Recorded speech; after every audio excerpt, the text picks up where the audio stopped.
നല്ല ഒരു ഇടിപെട്ട് കോള് ഒന്ന് കേറണല്ലേ ദൈവമേ. ശരിയായ വീഡിയോ ആട്ടെ. ഈ വീഡിയോ ഇങ്ങനെ മുഴുവനായിട്ട് കാണണേ. നല്ല കോമഡിയാണ്.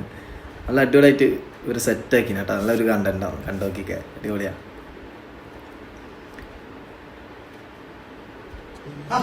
നീയാ എന്ത് പരിപാടി? ഇന്ന് കട മുടി വെട്ടണം. അത് ഈ മുടിവെട്ട് കടക്കാർക്കുള്ള ഏറ്റവും വലിയ കുഴപ്പമാണ്. സ്വന്തമായിട്ട് നമുക്ക് മുടി വെട്ടാൻ പറ്റത്തില്ല. വേറെ ഏതെങ്കിലും കടയിൽ പോയി മുടി വെട്ടാൻ പറ്റുള്ളൂ. നീയോ ഞാനോ മുടിവെട്ട് കിടക്കാരനാണെന്ന് പറഞ്ഞിട്ട് വല്ല കാര്യമുണ്ടോ? നമുക്ക് മുടി വെട്ടണമെങ്കിൽ നമ്മൾ വേറെ കടയിൽ പോകണ്ടേ?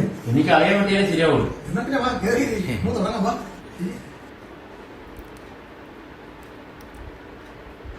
ശരിക്കും തൊട്ടപ്പുറത്ത് നീ ബാർബർ ഷോപ്പ് ഇട്ടപ്പോഴത്തേക്ക് ഞാൻ ഒരുപാട് സന്തോഷിച്ചു.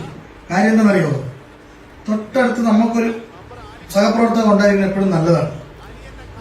അത് എന്റെ പ്രാർത്ഥന ദൈവം കേട്ടോ. അതേപോലെ ഒരു കട നീ ഇവിടെ തുടങ്ങുകയും ചെയ്യും.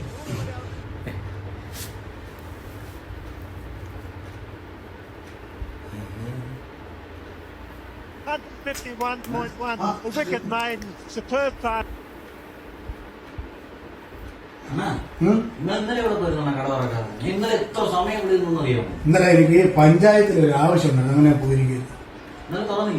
ഇന്നലെ തുറന്നില്ല. ഇങ്ങനെ മുടി വെട്ടിയില്ലേ? ഇല്ല. തൊട്ടപ്പുറത്ത് കടയുണ്ടായിരുന്നു. അവിടെ നിന്ന് വെട്ടിക്കൂടായിരുന്നു. നിങ്ങളല്ലേ പറഞ്ഞത് അങ്ങേരെ കടയിൽ പോയി മുടി വെട്ടല്, അങ്ങേര് കുളിക്കൂല, നനയ്ക്കൂല, അങ്ങേര് മുടി വെട്ടി കഴിഞ്ഞാൽ മൂക്കിന്റെ പാലം പോകും എന്നൊക്കെ നിങ്ങളല്ലേ എന്റെ അടുത്ത് പറഞ്ഞു. ആരും അനാവശ്യം പറയുന്നത്. അവൻ നല്ല ചെറുക്കനാണ്. ആ കടയിൽ നിങ്ങളെല്ലാവരും ചെല്ലണം. അവൻ നല്ല നല്ല സൂപ്പർ സെറ്റ് മുടിവെട്ടാണ്. അങ്ങനെയൊക്കെ അല്ലേ ഞാൻ നിങ്ങൾക്ക് പറഞ്ഞു തന്നിട്ടുള്ളത്. അയ്യോ, എന്നിട്ടാണ് നിങ്ങൾ അങ്ങേരെ കടയിലെ സൈഡിൽ 3 മുട്ട കൂടോത്രം ചെയ്ത് കുഴിച്ചിട്ടേക്കുന്നത്.